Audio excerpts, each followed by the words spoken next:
संजय, आप कह रहे हैं कि ये जश्न का वक्त नहीं, संघर्ष का वक्त है, लेकिन जश्न तो मना रहे हैं आम आदमी पार्टी के कार्यकर्ता, मानो आप आरोप मुक्त हो गए हों।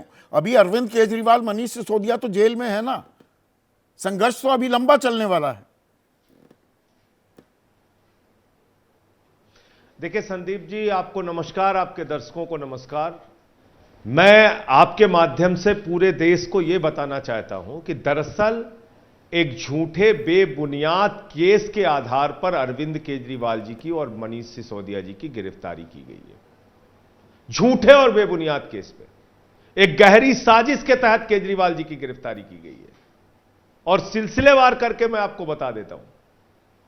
पहली बात तो जान लीजिए, 294 बयान सीबीआई ने लिए हैं, 294 गवाहों के, 162 गवाहों के ईडी ने बयान लिए हैं। 456 गवाहियां अब तक हुई हैं इस पूरे मामले में। 2 साल से इसकी जांच चल रही है।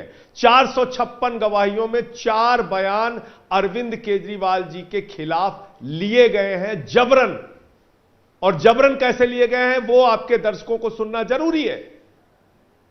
पहले 16 सितंबर 2022 को मंगुट्टा रेड्डी, राघव रेड्डी, मंगुंटा रेड्डी जो बीजेपी का जो मंगुंटा रेड्डी जो शराब का कारोबारी है और जो वाईएसआरसीपी का उस समय सांसद था, उसके घर पे छापा पड़ता है 16 सितंबर 2022 को।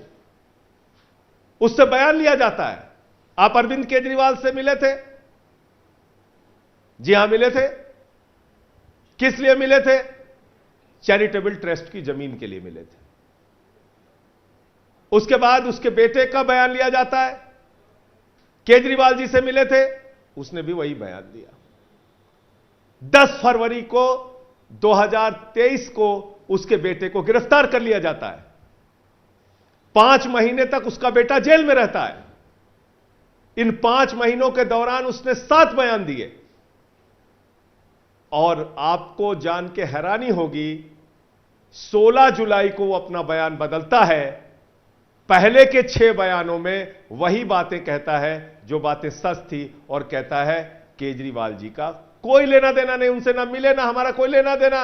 मुलाकात हुई भी तो चैरिटेबल ट्रस्ट की जमीन के मामले में। कहीं कोई मुलाकात का घोटाले से, किसी शराब के मामले से कोई लेना देना नहीं। 7वां बयान उसका पलट जाता है।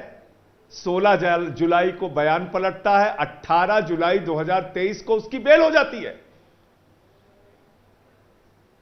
बाप बेटे मिलाकर 10 बयान देते हैं और उन 10 बयानों में 2 अंतिम के बयान केजरीवाल जी के खिलाफ होते हैं। उसी पे ईडी भरोसा करती है, पहले के बयान को छिपा लेती है। संदीप जी, छिपा लेती है। ये तो आपके साथ भी हुआ ना संजय और सिंह, मैं तो अपने वकीलों, आपके साथ भी हुआ। दिनेश अरोड़ा ने भी 9 बयानों में आपका नाम नहीं लिया, 10वें में दिया।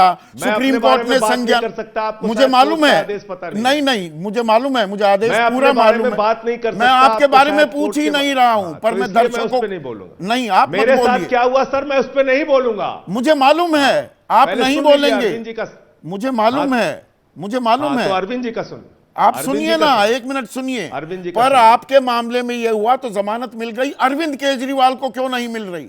मैं अरविंद से जुड़ा सवाल पूछ रहा हूं। बयान तो सुन। हाँ सर संदीप जी, मेरी पूरी बात पहले आ जाने दीजिए, उसके बाद आपका जितना देर का सवाल होगा मैं जवाब दूंगा। बोलिए। पहले पूरी बात आ जाने दीजिए प्लीज, मेरा रिक्वेस्ट है आपसे। 10 बयानों में 2 अंतिम के बयान जो केजरीवाल जी के खिलाफ जबरन लिए गए, 5 महीने मंगुंटा रेड्डी सांसद के बेटे राघव रेड्डी को जेल में रखने के बाद लिए गए, उनके 2 बयानों पे भरोसा करती है ईडी, बाकी छिपा लेती है। मैं तो धन्यवाद दूंगा अपने वकीलों का। वो गए कोर्ट, कहने लगे साहब इन्होंने बहुत सारे डॉक्यूमेंट अनरिलायड अपॉन डॉक्यूमेंट में डाल दिए हैं, तो हम देखना चाहते हैं वो बयान क्या है। हमारे वकीलों के होश उड़ गए, हैरान हो गए वो लोग। उनको कोर्ट ने आदेश दिया, जाइए भाई जांच कीजिए, देखिए क्या बयान पहले के हैं। पहले के किसी बयान में केजरीवाल का नाम नहीं। और जैसे ही बयान केजरीवाल के खिलाफ, वैसे ही उसको बेल, जेल से बेल। अब आ जाइए शरद रेड्डी पे।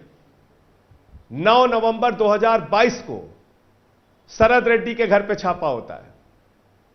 10 नवंबर 2022 को शरद रेड्डी को गिरफ्तार किया जाता है। शरद रेड्डी के कुल 12 बयान लिए जाते हैं। 6 महीने उसको जेल में रखा जाता है। 10 नवंबर को गिरफ्तारी के बाद 15 नवंबर को नजराना पेशगी की 5 करोड़ की रिश्वत वो भारतीय जनता पार्टी को इलेक्टोरल बॉन्ड के जरिए देता है। फिर 50 करोड़ रुपए और अलग अलग किस्तों में देता है। 55 करोड़ की रिश्वत देता है भाजपा को। शराब घोटाला भाजपा ने किया है। ईडी की जांच के बाद शुरू हुआ है शराब घोटाला।